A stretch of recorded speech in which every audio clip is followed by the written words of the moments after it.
مطار أبو ظهور. لمن لا يعرف مطار أبو ظهور، هذا هو مطار أبو ظهور العسكري بهناجره والبلوكوسات التي تحتوي الطيران. إليكم تعريف مفصل بمطار أبو ظهور العسكري.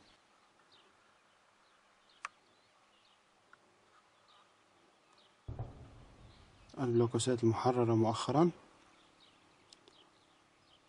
شوف هنا الضرب يوصلها.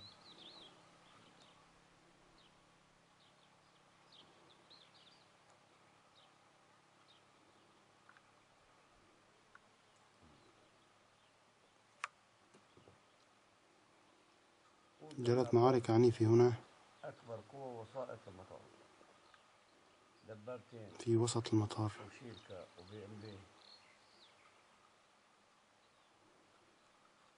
تعطيل قيادي ورصد،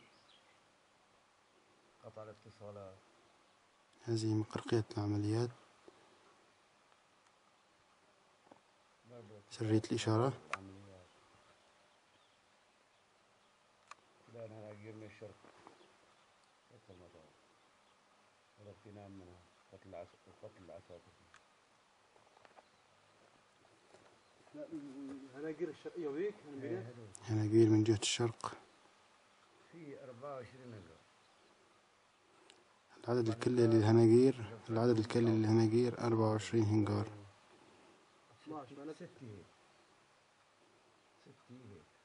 هلا احنا اذا وصلنا لا لهناجير هذيك بين السجرات معناتها سيطرنا على الكل، لانه هنيك القيادي الطياره ولا تقدر تنزل. انا المخطط عملت لي هجوم الخشيه هون على الباب، 3 محاور. اذا سيطرنا على هون، هاي الخشيه هون، هاي زاويه المطار، هذا الباب الرئيسي، هاي الهناجير. شو تمت القيادي وين؟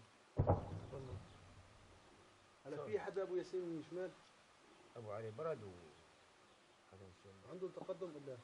قال لك احسن له مثلك هيك هنغاريين وتعبوا، بس هو ظلموا منه. طيب وليش نحن نركز فيه؟ في يعني جرأة. ايه بدك تسأل القيادي يا اخي، انا ما انا قيادي. نحن النص واحد اسمع على الرجال.